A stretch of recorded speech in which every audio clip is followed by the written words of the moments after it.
Some fabulous familiar faces there. Not so familiar. I haven't shaven.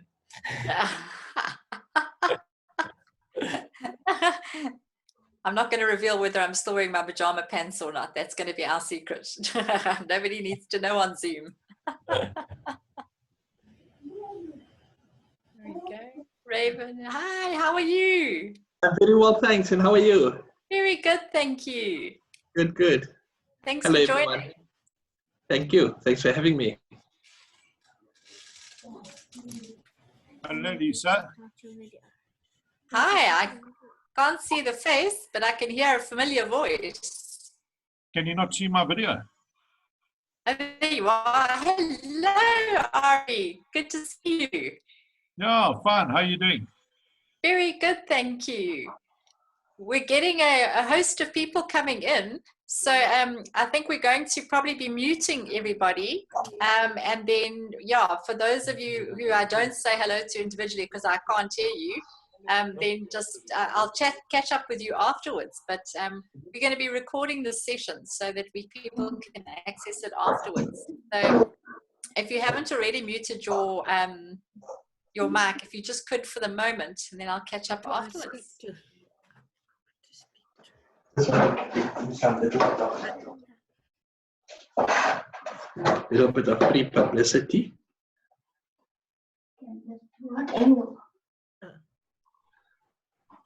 Hi, Lisa. I'm Jackie, but on the screen it says Brian. Yes, hello, Jackie and Brian. How are you?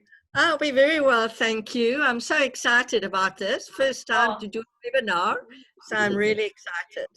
Thank you so much for joining us. Thank you very much. I'm going to follow up on this webinar with all those familiar faces with a one-on-one chat if we can. I just know that we're recording at the moment, so Dee might be muting your mics from her side as we go. So just to let you know, nobody's cutting you off, but it'd be great to catch up with everyone after the session as well. I think we're just letting a few more people in. I'm going to start at 12 sharp because we've got quite a bit of information to cover. In fact, it is 12 right now. If everybody who is can take off their video so you can see me, but I can't see you, because we've got a sign interpreter who's going to be speaking, and there we go, there's Dims at the bottom. And so the only two people that we'd like to be on everybody's screen is myself and our sign interpreter Dims over there.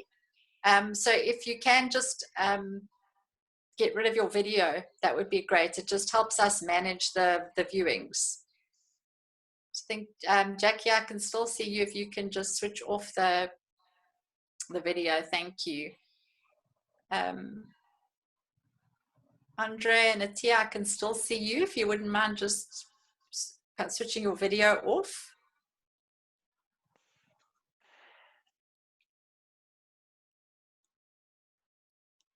Okay, I think I'm going to get started. Yeah, I just want to double check that we've got most of the participants and so it doesn't disrupt everybody. And then I'm going to get cracking. So, yeah, I wanted to just welcome everybody, and there's some familiar faces coming through. Just in terms of housekeeping, I'm just going to ask those who've just joined, make sure please that your video is switched off and that your mic is muted, just so that it allows those of us who are using the sign interpreter to be able to focus and not get interrupted with other videos. The only two people we want on the thumbnail is myself and Dims, who is signing. Okay, and I'm going to get going because we've only got 30 minutes, and that's a very short period of time to cover the content that we need to cover for today. So thank you for giving up your time and for joining us. And there's some fantastic faces that are very familiar out there. It's great to see such a committed audience. I'm going to quickly just start off for those of you who don't know me. Bradshaw LeRoux Consulting has been around for about 22 years now. And just to give credit, our credentials as to why we are authorized to, or why we're sort of knowledgeable enough to cover this content, is that we're all about disability inclusion. And our focus is on disability inclusion in the workspace and in the economy. So essentially, all of our services are geared up towards creating an equalized platform where everybody can compete in the workspace particularly. So our main types of clients tend to be corporates and organizations who are wanting to drive a more disability inclusive culture and to be able to sustain that to the point where it just becomes business as usual. Our clients are also students, job seekers, and persons with a disability who are wanting to enter or excel or succeed or be promoted in the workspace. And then our clients are also our network of influence. We've got a lot of networks with people that are involved in disability empowerment and inclusion and equal rights and human rights. And all of us realize that that journey towards creating a culture which actually respects disability as a value-adding contributor to our economy, it requires a sort of multi-pronged ecosystemic approach. So all of us that work together, although we might come at disability inclusion from our own perspectives, we have the same common vision. So welcome to everybody. If you'd like to see more about Bradshaw, LeRoux and what we do, you can always tap into our website after this and explore a bit, and you're welcome to chat to us and we can set up one-on-one conversations. Okay, but let's get on to the topic at hand. And that topic at hand is the impact of COVID in the disability world. Now, there's been a lot of information going out there around the human rights impact and the human rights element. And we've been fortunate enough to participate with a lot of human rights groups that are trying to get out there and understand what's really going on so that they can put forward strategies that will address some of the issues. But in our from our perspective, we are wanting to look at disability and its space in this existing and future world that COVID has thrust upon us at a much faster speed than we anticipated. I want to talk around some of the impact that we have personally experienced with our candidates and our job seekers and ourselves with a disability, because I think it's important to give context to why we need to shift in when we forge on in this new business world that we're creating, why disability inclusion is so essential as part of our thinking. Okay, so just from our experiences, these are some of the key issues that the direct impact of lockdown and the coronavirus pandemic has had on persons with a disability. The first thing is limited access to carers, limited choice in terms of self-isolation, and also limited support networks.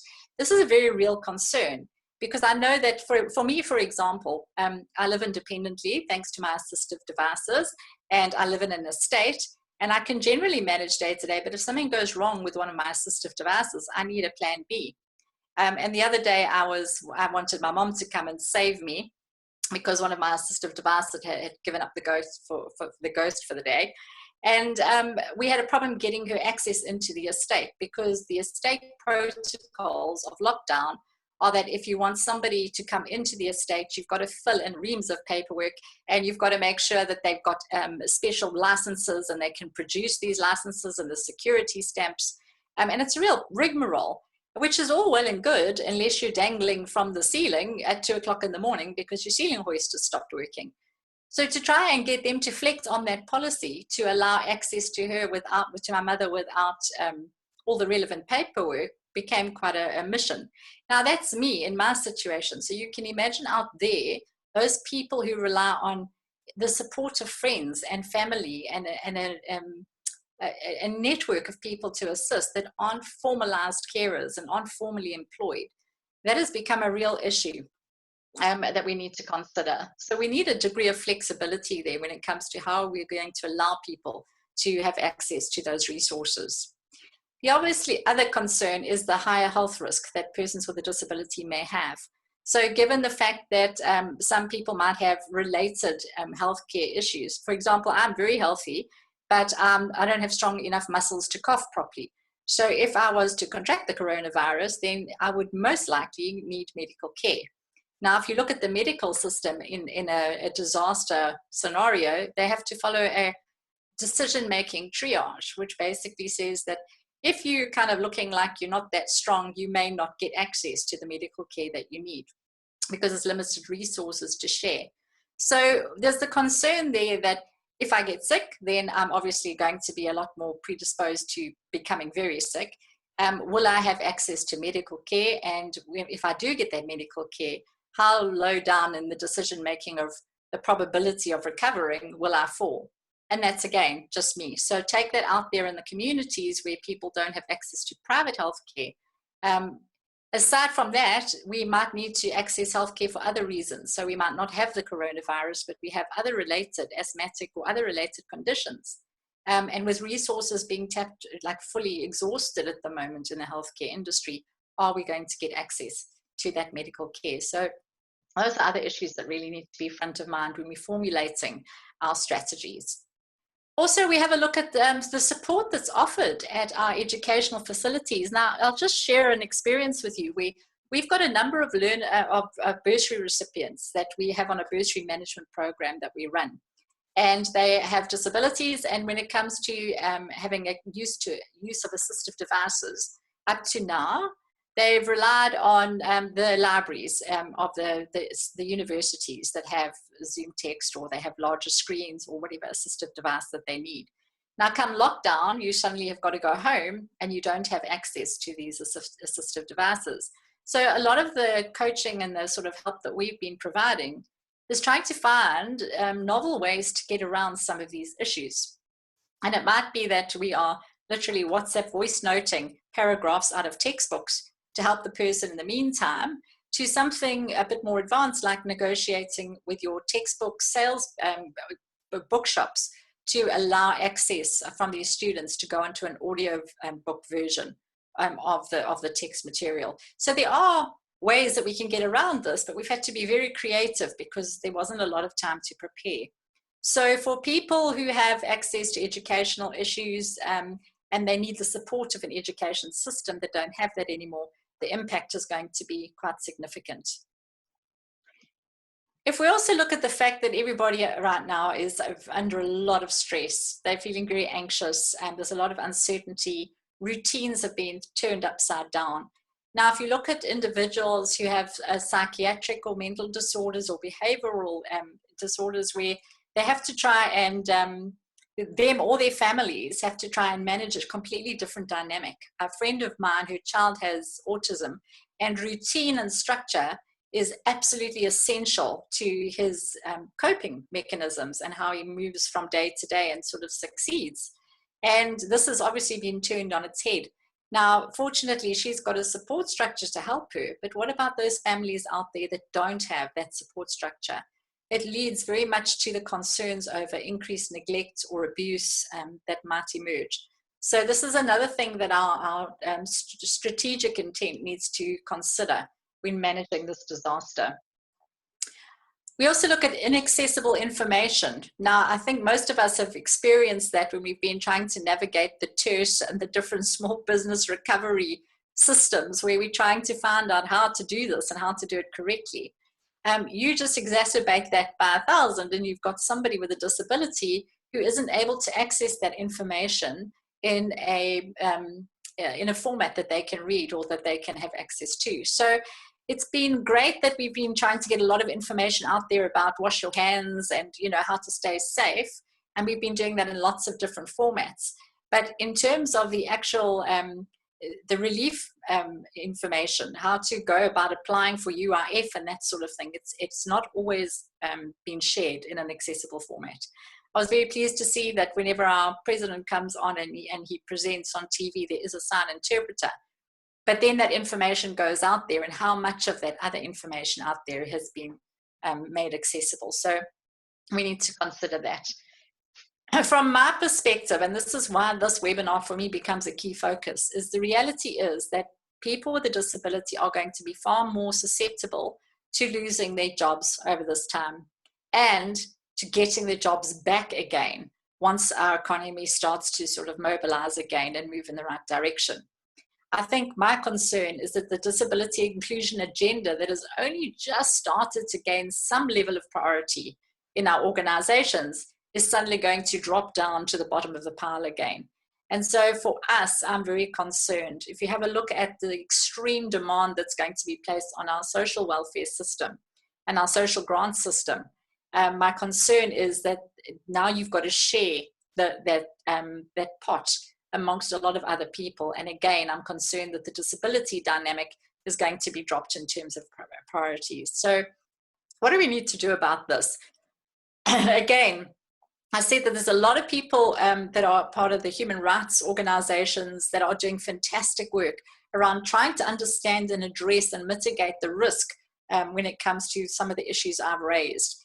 But I think from our perspective, our focus is very much on how do we get businesses to recognize disability as a value add to our economy, because unless that connection is made, we're going to continue to see people with disabilities excluded from the economic sector and relying on the welfare of others to survive rather than being economically independent.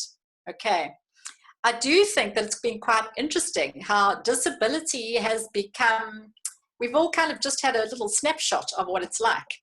We're all just experiencing what it's like to have restricted access to work, restricted mobility, the need to rely on other people to help us get things done, high levels of anxiety, and that feeling that our world has changed completely overnight and it will never be the same again. And I keep telling people, well, yes, this is the realities of a lot of people with a disability. And you're just experiencing it for the first time. You're quite novel at it. But the reality is that we're quite professional at it. And so we've got value to share in terms of how to get through this. And I've just highlighted a couple of things to make that point clear. Okay. And the slide is entitled Problem Solving is What We Do Best. And I think that if you think about the dynamics of a person with a disability trying to compete and succeed in a world that excludes, facing all the barriers that are in their way to success, and yet are still managing to come out on top in many situations, you've got to kind of respect the fact that that takes a bit of problem solving. So one of the things that we look at is things like we're all frustrated. We can't get to the office to work. We're on lockdown. We're at home. You know, it's just not an option for us. Now, this is not unusual for many mobility impaired people who face daily and multiple infrastructural barriers and transportation barriers. So a lot of the issue, the pushback we used to have from companies when we were trying to place persons with a disability is that we'd say, well, you know, given their dynamic, they can get to work, you know, once or twice a week, but it might be nice if they can work from home and have that flexibility. So for various reasons, they could either work at the office or at home. And up to now, companies have been like, oh, no, it's not our company policy and our IT protocols would never allow that. And no, we wouldn't be able to manage people's productivity. So that's not going to work for us. They must be able to get into our offices every day by 8 o'clock. And yet take a look what's happened. Suddenly, overnight, all those points of resistance have been turned on their head, and suddenly companies have found ways to allow this work from home flexibility. So it just shows us that some of the pushbacks and some of the resistance to the reasonable accommodation measures that we've been wanting to do wasn't about a lack of ability, but it was about not having the right motivation to push that on the agenda. And so here we are with those options opening up to us. I also have a look at things like we can't be around people in our bubble. I mean, I was at the shop the other day and somebody coughed and the entire store like stepped away from them and frowned at them. And I was having a real laugh because people have become very conscious suddenly of their bubble, their personal space. And that's a lot of people who have various psychiatric conditions and so on that need that bigger personal bubble. And suddenly that's become a reality for everyone and we start to notice it. So social distancing has entered the room and we are living that experience of needing that bigger bubble. Okay, so I think that that's something, again, and I'll talk about it just now, but that's something we can keep moving. I mean, what a pleasure if you have a phobia about contact and you need a bit more space. What a pleasure to go shopping now. You don't have to worry about being squished and bumped into by a lot of different people. And so what if we keep that going forward? What about if one of our checkout counters did keep to that social distancing respect space? That's something that it wouldn't hurt anybody, but it would be a fantastic opportunity to respect the fact that those who aren't comfortable have an alternate option. Okay. I also think things like the way everything is becoming online now, your shopping and everything can be done efficiently online, cost effectively. Everything is being around, we'll bring the service to you, has been a huge leveler for a lot of people. And again, it's removing a lot of the barriers to inclusion that have previously excluded. The next point is the needing innovative solutions to achieve our objectives. We've got to think about how to do business differently. And you know, there's no one better equipped to do that than people with a disability. I mean, You've just got to see me when I'm on diet and my family put my chocolate on top of the refrigerator, and I can't reach it, and they do it for me.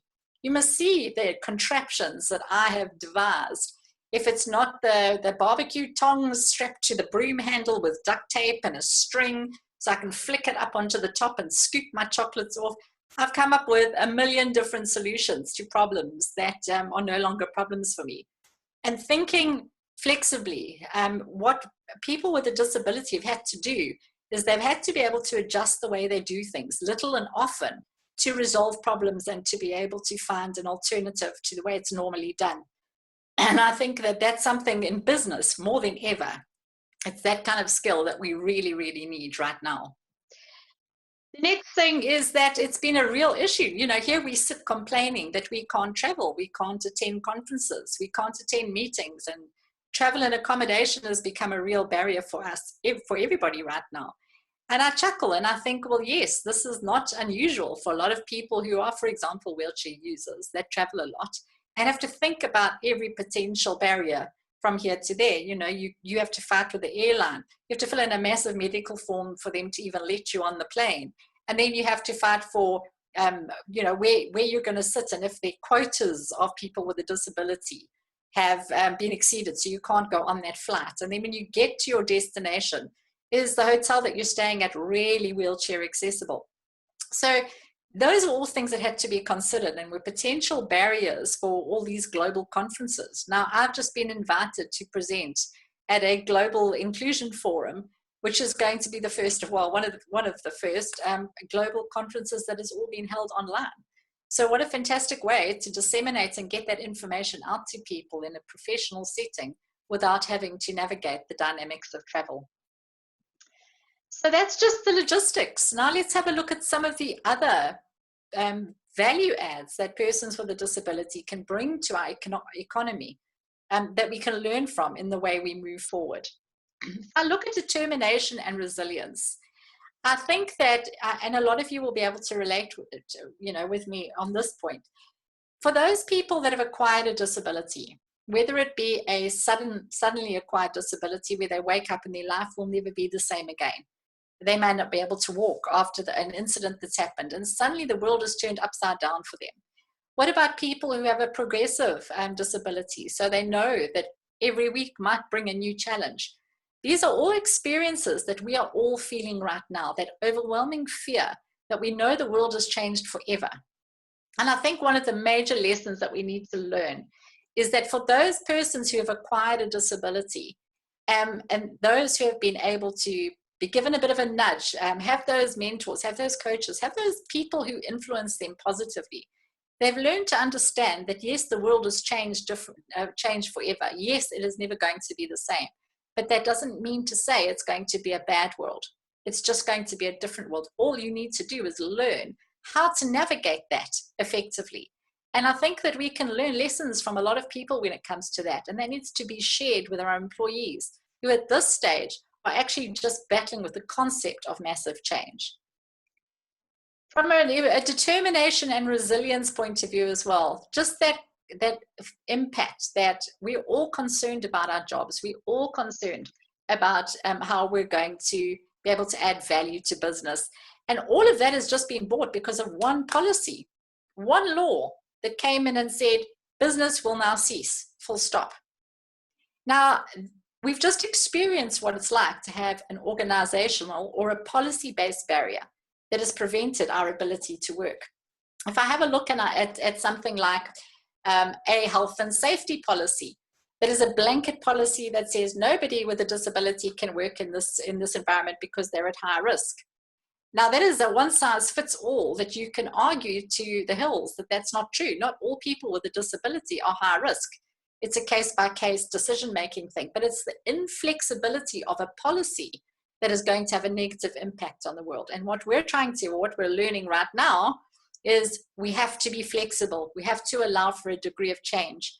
And our president in South Africa last night saying to us, right, we're going to move to different levels of that flexibility, and you're going to have to just go with the flow, is a classic example of how we need to do that. Okay, I just want to end off with this last slide when it comes to the skills. I will tell you, we all talk about the power of positivity, and I'm not one of those people who believe that being positive can solve all ills or all negatives in the world, because there are some realities of things that just need to change. But I want to tell you, those candidates, those students that I've got on my bursary management program, we've been engaging with them every day to say, how are you doing? Sometimes it's just a person on the other end of the line that somebody needs just to pick them up through the day. And so we put a little competition out there. And the competition was to say, right, guys, we want you to take a photo and give us a little write-up of something that you've done in your existing environment, that's something that you've done differently to help you get through a barrier or something that might be, stopping you from getting something done. So it was a very positive little competition, and the winners were going to win some free airtime, and it was a great idea. And we've had the most fantastic feedback. Our one candidate, which had me in hysterics, she had to buy electricity, and she had to reload electricity in her meter. But her meter is obviously placed very high up because of laws where it says the kids can't hurt themselves. And so she had to punch in a really long code, but couldn't reach her electrical meter. So she videoed herself with a broom handle and how she punched in this entire code with a broom handle and reloaded her electricity. So she got 10 out of 10 for determination. And there's been so many positive stories. I will tell you in my experience that I've had less grumbling and less grumpiness from our job seekers, our students, the people with a disability in our network of influence than I have from a lot of other people in our society. So I'm aware of time constraints. I need to move quickly on this. What can we do to do things differently? And I'm going to bring up a couple of pointers here, which I'll talk through. Okay. The first thing is we need to report human rights abuses. And that is something that's really important. I will be sending out or posting on our website as well some resources that you can tap into that are monitoring the rights of people with disabilities, so that we can make sure that human rights atrocities or contraventions or even risks are noticed and addressed. We also want to encourage persons with a disability to share their experiences as well. And there's various platforms to do that. One of them being the International Disability Alliance. They want to know what the on-the-ground experiences are like. So share your experiences, let people know, and make people aware of the fact that there are a lot of people out there who are willing to go to bat for you, but they need to know what the issues are. So just bear that in mind. The next thing we need to do is we need to look at our social system. And then I'm talking about our grants and our social welfare structures. We need to recognize informal carers and allow them to receive a grant income to assist persons with a disability, because that really is going to make impact. Remember, as a person with a disability myself, I need that grant because I need to buy food for myself and pay for rent. But the person who's helping me and staying at home, that sibling that is staying at home in order to help me, they also need to be able to be recognized for the empowering value that they're adding. Okay.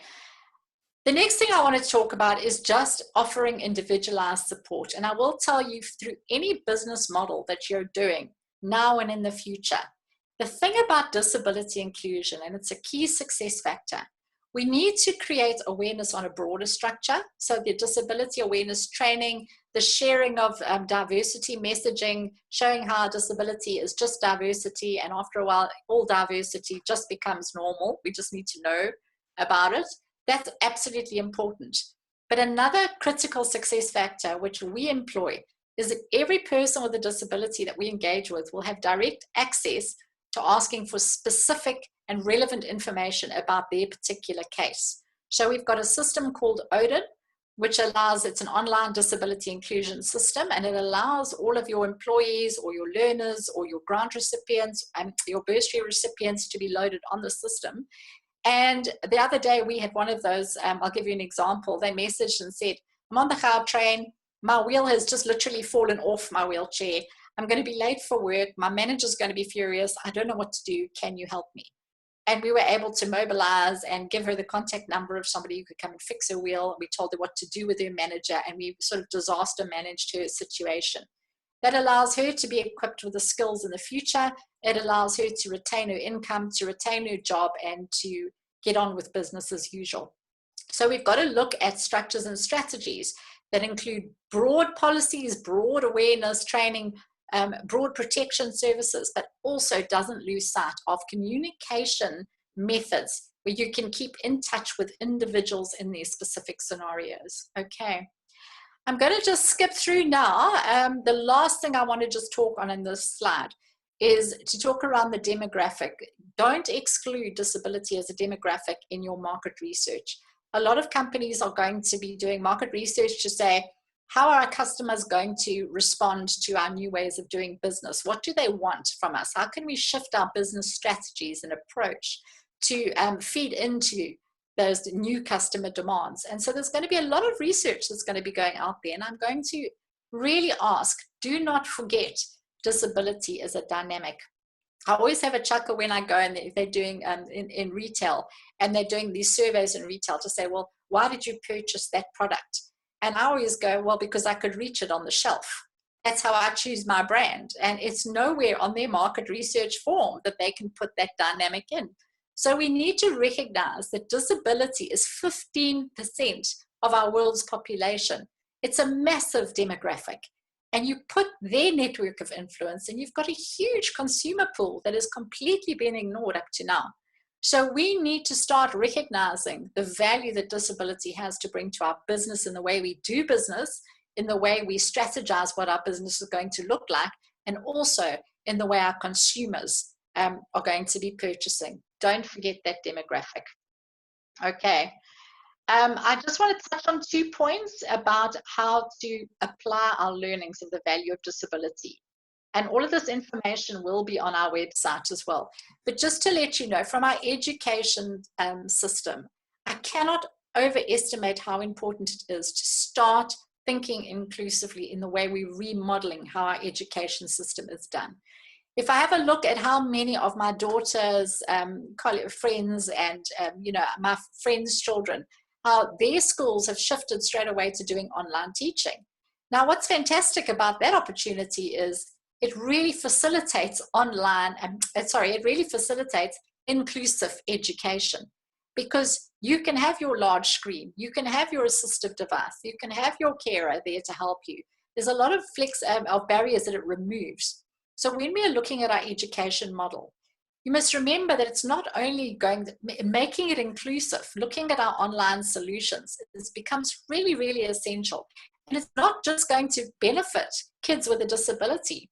I mean, how many of us have got children where the teachers have said, yes, well, your child tends to learn more visually than in writing. Well, what a fantastic way to get that out there through online teaching. And I know there's a lot of pushback that comes to say, well, yes, but we don't have access to Wi-Fi networks. But I will tell you that I've come across a lot of companies that are making that feasible. I was chatting to one of my colleagues the other day, and they were saying that they've developed a Wi-Fi hotspot solution, which costs $3 a day, and it can benefit families and communities. So all we need to do is invest a little bit in the infrastructural support, and we've got cost-effective and really applicable solutions to be able to access online learning, and we really need to look at that from an education perspective. It also is going to have huge benefits in terms of standardizing our level of teaching. Then your teachers become facilitators to make sure that that's happening in practice. Okay, if I also have a look at the businesses, we really have to tap into some new SME ideas if we're going to get persons with a disability really engaged, and youth as well. We need to look at models that will allow persons with a disability to compete in this new fourth industrial revolution world, which has really been accelerated given the coronavirus onset.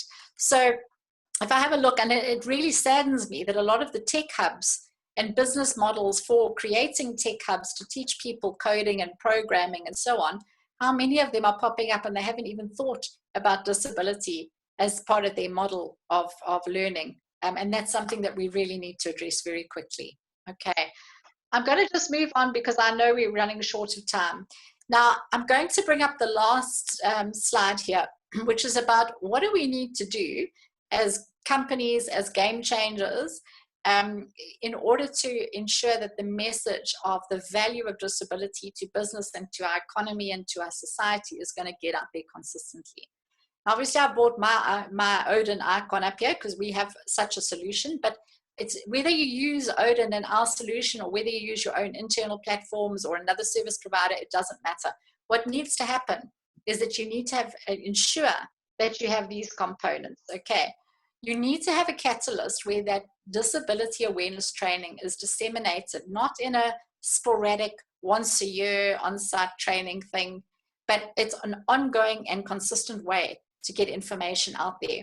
One of the things that we've done through ODIN is we've got short 5-minute videos that pop up on your employees' computer screens, and they will tell you little learnings each time. So it might be on the impact of environmental barriers, and we'll explain what an environmental barrier is, why it impacts on exclusion, and then we'll give them a little exercise to do, to go and make a coffee at the local coffee machine in the office and to give it a try and see what barriers were there and what could they have done differently to shift that barrier and remove it. So it's designed to be impactful, relevant to all, and it's little and often points to ponder that start to shift people's thinking. We want people to stop seeing disability as a uniform social welfare demographic, and we want to start getting people to recognize the value that disability has to our society in itself. The next thing is, I say it again, you need to provide that individualized support and advice. So through ODIN, a manager could message us and say, well, I've just got a new employee with a disability joining my team, and I'm not sure whether I can shake his hand. What do I do? And we'll give that advice. Or they're coming to work like every day, and I don't know whether it's a performance management issue or a disability related issue. So I'm not sure how to approach this, and we'll give them the information. Or it could be an employee with a disability that's saying, you know, I need help because my manager is not flexing and applying the reasonable accommodation measures he was supposed to put in place. It could also be an employee that says, well, my child's just being diagnosed with autism and I have no idea what to do. Can you help me? So that individualized support becomes an absolutely critical success factor. Okay. If I move to the next thing, which is the access to information and resources, again, what you want is you want a platform that is able to link solutions to demands. So we've got a wiki feature in ODIN, for example, that says, well, you can type in, is epilepsy a disability? And it'll pop up the answer and it'll give you how to make that judgment. Or it'll say, I'm getting a pressure sore from working long hours and long shifts. You know, what are the solutions? And it will link you to a number of different bits of information around what is a good pressure sore cushion. How can you manage a pressure sore? Where do you purchase these assistive devices? So it's designed to link a solution with a potential barrier amongst persons with a disability. And that linking of resources becomes absolutely essential. That's why we connect with so many other individuals like EDEF. If I look at EDEF today, there's DIMS furiously sign language, and they're going to beat me for talking so fast. But there they are helping us facilitate our communication. So big shout out to EDEF, and thank you very much for helping us with that. These networks are so important because they help us give an inclusive solution which normalizes the value of disability. The next point is the central platform for sharing benchmarks. And again, we found that a lot of companies have great intention to get from A to B, but they are not actually achieving sharing that information. And so that becomes, again, absolutely essential. The ability, if you do an initiative in one branch of your company and it works really well around creating awareness, make sure that you can apply that in a different section as well. And the last point is it's a way to gather real-time information to research and monitor data. Okay, I know our time is up and I'm going to stop there because I'm a bit worried that although we upgraded our package, I'm a bit worried that we might be running out of time to connect with you guys. And I do want to allow a platform where we can ask questions. So we are going to be running a whole series of webinars that are going to be following every 2 weeks, and they're going to be short bits of information that will be relevant to your organization, and you're welcome to go on our website and keep an eye out as well. But in the meantime, I'm going to stop right there and I'm going to ask if anybody has any questions at all. Now's the time to get them through to me. Dee, I can't see the chat feature, so I'm just going to stop sharing and see if I can get onto that. Okay. Hi everybody, Okay. it's Deirdre here. I work with Lisa. If anybody would like to ask a question, you can either drop it on the chat feature, or you can unmute yourself, ask your question, and then if we can just ask you to mute yourself once again, and Lisa will answer that question for you. Thanks so much, guys.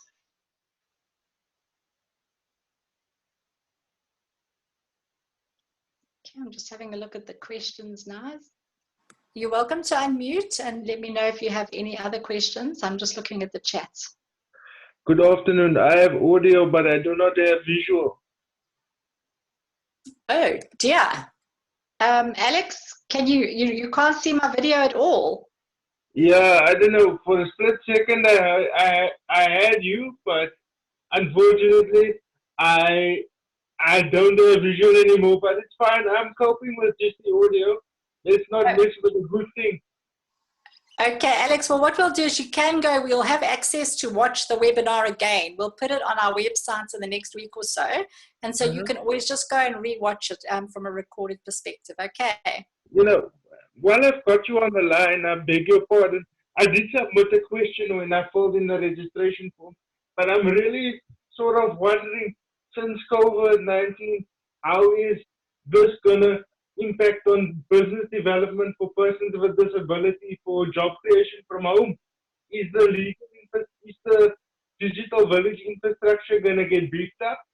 Maybe I'm just talking pie in the sky here, but I think it's a brilliant opportunity to showcase the abilities of persons with disability to work. Yeah. Alex, I couldn't agree with you more. I really couldn't agree with you more. If ever there was a time to start tapping into the skills out there of persons with a disability from a business owner, a business development and employee perspective, now is the time to invest in doing that, because I think that, as you said, it's a great leveler. And it's a great, a lot of the barriers that have prevented inclusion have now been mitigated because of these new ways we're exploring to do business. We just need to make sure that in all of our future strategies that we are including that the government and corporates who are supporting the supply chain all give cognizance to the fact and don't lose sight of the fact that persons with a disability need to continue to be supported in their efforts to be able to compete in the economy. Because now inadvertently they've short-circuited reasonable accommodation. If we can prove that Android is the way to go, yeah, but absolutely. A lot of the concerns are no longer valid. I think, yeah, that's basically my contribution. Hi, Lisa. Hi. Hi, it's Srini Naidu here. Thank you very much for this discussion webinar. Very exciting. I just wanted to pose a sort of question. ODIN seems like a very powerful tool, and it will assist both employers and employees in determining how they move forward. But the thing that worries me is whether it's going to be a cop-out for companies to be less involved in the continuous inclusivity type of drive. Yeah. You indicate also that from a social welfare and a corporate perspective, disability tends to get shifted lower down the scale with this time. Yeah. So how do we use governance to actually make sure companies still comply at the levels or exceed those levels without looking for these sort of ways to brush it off? I do think that in my experience, a lot of companies have the complete will. They really want to become inclusive, but the problem is that they're circling this bait ball. They don't quite know how to go about doing it. And a lot of the pushback that we get from the line managers and from the stakeholders in the company is that they feel that they're not equipped enough with the knowledge of how to build an inclusive culture. So the reason why we actually developed ODIN from the beginning was to be able to say, you know what, you don't need to panic, because this is a tool that makes you the expert. So your line manager's concern about, well, I don't know how to handle somebody with a disability. Well, they've now got access to that information, but they've also got access to an individual who is skilled and equipped to be able to give them unique support and advice. What's also important about this is that ODIN allows you to track your progress against predetermined benchmarks. So in other words, if you want your company to be aware of the ongoing, you want to continue with your disability awareness training, messaging and communication and creating knowledge out there, we can track who is being trained, how often they're being trained, which divisions are not actually committing to the training. We can make sure that the right communication messaging templates are used. We can share best practice between different divisions and different companies. So the knowledge is there, and basically it's the answer to companies that are saying, well, look, we know we've got to do it from a compliance point of view. We've got a lot of shortcut available options to us, which are not being sustainable and they're not working for us. So we understand we have to change our culture towards a more inclusive culture, but we're nervous to do it because we don't really know how to do it. And that's where ODIN steps in and says, you know what, we know you're limited for time and resources. We know you're not an expert in this. This system can help you. And then there should be no more excuses as to why you can't continue to change and transform the culture. Does that answer your question? Yes, So, no, thank you. If I can have just one more. So I work for a company called Pragma, and they're very big on transformation and inclusivity. okay. And you know, is this system a subscription system or is it available to everyone? It is a subscription system, but it's a really cost-effective one. But Srini, what I'll do is I'd invite you to go and have a look at the ODIN website, but also just to email me, or we'll email you afterwards, and then we can set up a one-on-one and I can just talk through some of the features and answer some of your questions.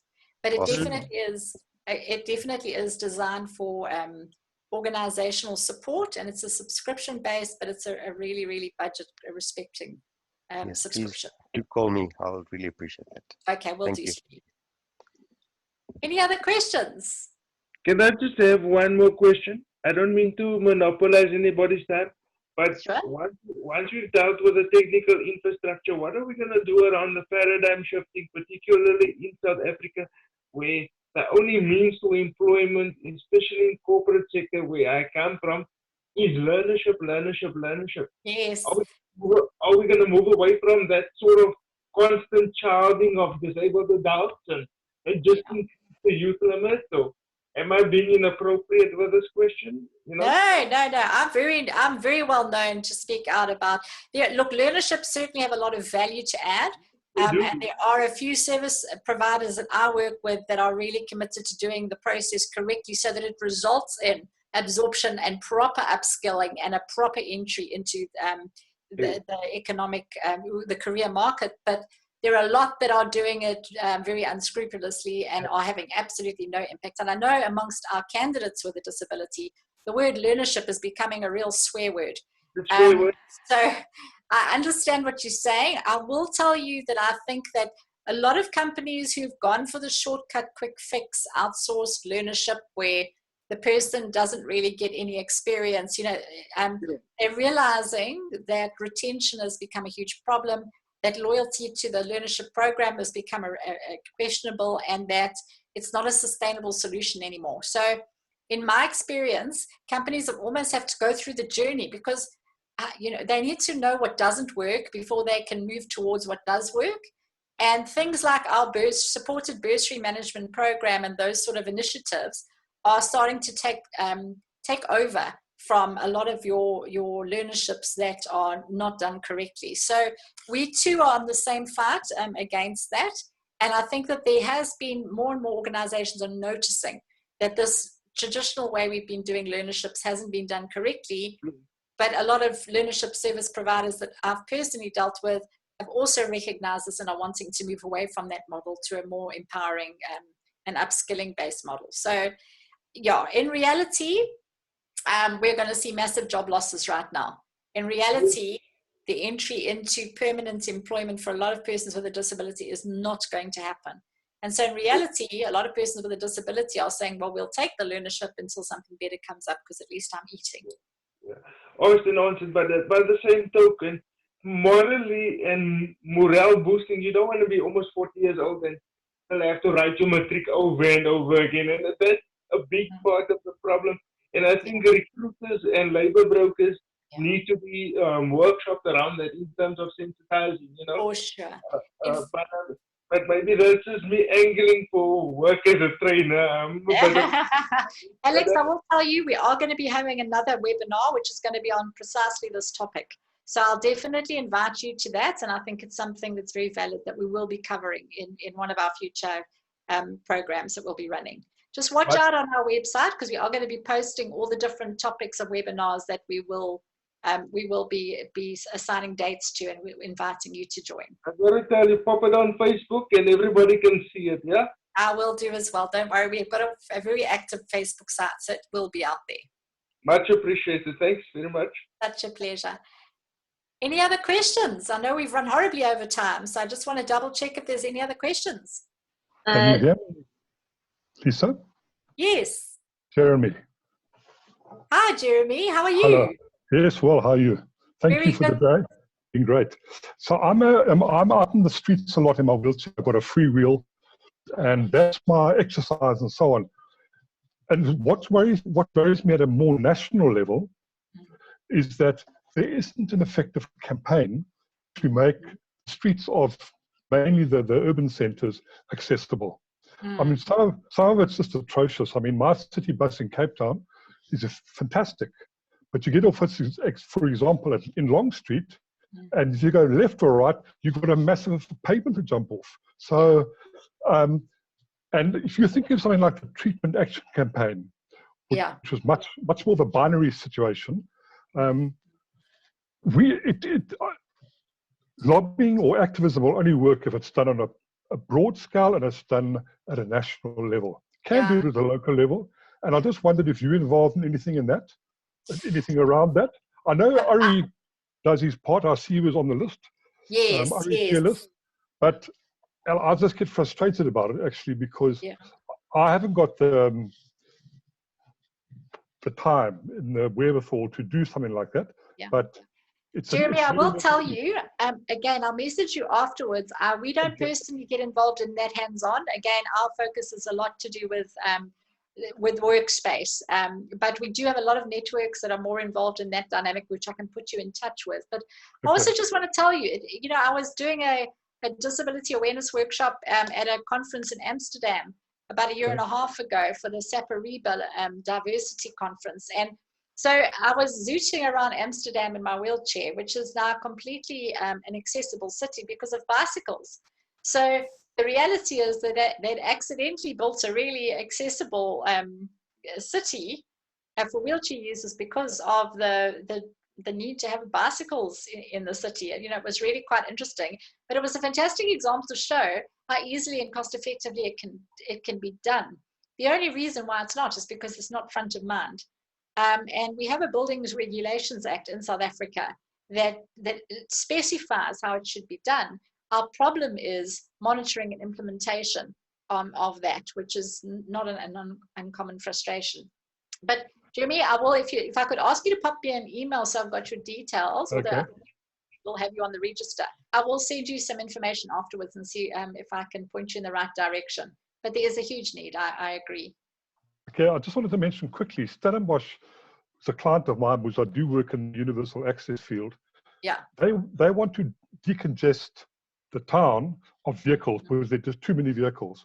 So there's a group of cyclists and they've got a non-motorized transport working group. And it is such a mission to get the municipality to make the necessary adjustments to the streets so that students and everyone can use bicycles, which is perfect. Stellenbosch is a flat town. Yes, so I know. It's so functional, and they tried it in Cape Town. This didn't work. So it's a cycling is a part of it, but it's a huge problem. It really is. Do you know, again, I think it takes me back to my first point I made in the beginning of the webinar that really said, never is it a lack of ability to make an accommodative shift. It's completely a lack of motivation and will. And that speaks volumes. There is no reason logistically why the municipality can't get stuck in and do what you need to get done. So there's no excuse for it, and that fighting needs to be louder. I always say it would be great if we had a couple of the municipality heads donate a leg to the cause. And so live the reality, because you'd see motivation shift quite quickly. Thank you very much, Lisa. It's been a great session. Lisa? Yes. Lisa, Lydia here. Hi, Lydia. Hello, everybody. I think for Oh, it's me, Lydia. Hello. Yes, Lydia. I think for me, part of the challenge is how do we build a campaign around the whole COVID disability interface, which is not about COVID and how it is or isn't being catered for in terms of the provisions for disabled people, but showing these where the sector has for years been campaigning, asking for certain things, explain, and it was too much trouble, it was too expensive, it was too this, it was too that, and suddenly it's become the way of life. Part of a campaign to say that, you know, it's about getting to the end point, different ways being allowed and it being structured. So how do we really get a campaign around being able to, as we are in the situation, showing up those things so that we don't just revert back to what we had and that we actually maintain some of the critical adjustments that was now made that has been impossible for the past 50 years. Thanks. Yeah, Lydia, I agree wholeheartedly with you. And I think it calls for a very cheeky approach, to be honest. What I'm wanting to put together, and in fact, I'll be chatting to you shortly about it as well, is I'm wanting to put together, you know, all of these videos are coming up and being sent around to say, this is how we wash our hands, this is how we do things differently. We need one to say, in a nutshell, well, look how easy it is when the motivation is real. No more excuses, no more reasons why. You know, you will be held accountable. So we need to start putting together. Basically, what I've tried to present in this webinar is around saying, now is the time to recognize the value of disability to the economy. And we've shown that all of our objections to this are not valid because we've actually, in a month, we've removed so many of the barriers that we've been asking to be removed for years. So there are no more excuses. Now is the time to include this in the way. I mean, the president spoke last night about we're not going to do things the same way. We're going to use this as an opportunity to do things differently. Well, live the credo. This is what we want. So I think that we need to start getting the messaging out there, not necessarily from one particular lobby group, but everybody needs to start sharing through all your social media platforms. And then we need to identify those channels within government to be able to have those heart-hitting conversations. You know, you said we're going to do the world differently. There's huge talk at the moment around the impact of COVID on disability. So it's not that you're not aware of it. So now let's start building it in. But I think that it's definitely a conversation we have to have, is to say, well, what is our strategy of attack to get that message out there and to start putting it in the spotlight so that people who backtrack from it are noticed. Could we possibly get the TV people involved, like a mini Big Brother program showing how disabled people actually live?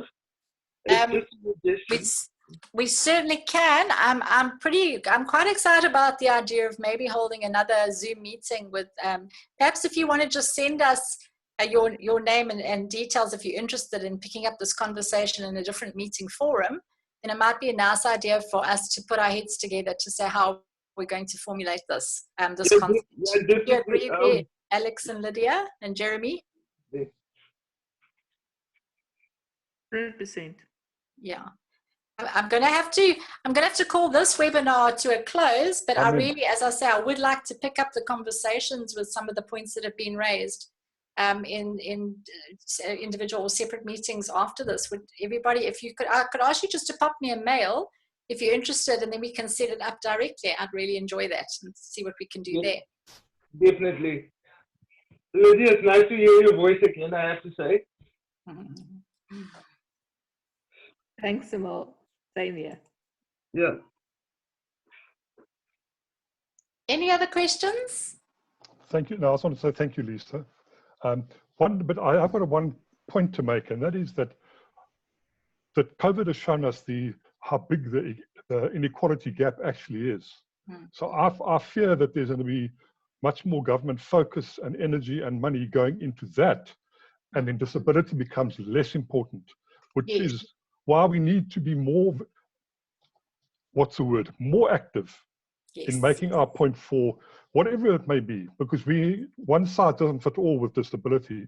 Yeah. But from my side, it would be access, because I'm out on the roads, but that's a point that I think we mustn't lose sight of.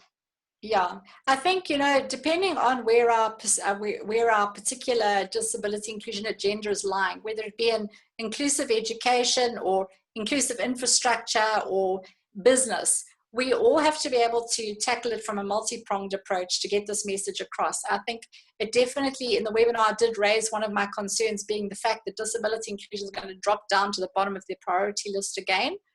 And if we're all sharing resources from a pot that's now in huge demand, then once again, budgets are going to be cut when it comes to the whole disability dynamic, and we need to stop that from happening. So there's a lot of lobbying work to do. There's a lot of voice and pointy finger exercises to go on here. But what I do think it needs to be backed with is we need a fundamental, no matter which direction you're coming from, there has to be a recognition that people with a disability have value to bring to our economy, either as a consumer or as a family member of a consumer or as an employee. We have value to bring to the economy, and therefore it's a good long-term investment to recognize and include in our strategies going forward this demographic. We can't keep seeing disability as a charity-based drain on our resources. We have to start to recognize its value, and we have to start including it in our strategies going forward because of this value that it has to bring. That's the reality, especially in times where resources are lean and you know, they have to stretch very far. If it doesn't have value, it doesn't get priority. It's not right, but it's life. Thanks, Lisa. Good point. Thank you. Right. So if there's no other questions, you are, as I say, you're welcome to continue to converse with me via email and to reach out to me directly if you have any questions. And we are going to be running a whole lot of other webinars. So if you just watch out for our website, and we'll also be obviously advertising them to you. But we really would like to engage with you. And in terms of, we've put together a schedule for the next, I think it's the next 8 or 9 webinars that we're going to be running. But if any of you feel that there's other topics that aren't on there that you think are quite pertinent and you would like to run one, you're welcome to just pop me a mail, and we can certainly do that and tap in. We'd like to be flexible in terms of what information we're getting out there. But thank you so much for your times. And Dims, I'm so sorry, your hands must be exhausted. And I'll definitely owe you a bottle of gin as soon as our restrictions are lifted. And thank you very much, EDF, again, for stepping in and assisting us. And thank you, everybody, for participating. Thank you, Thanks, Lisa. Cheers, everyone. Take care. Bye-bye.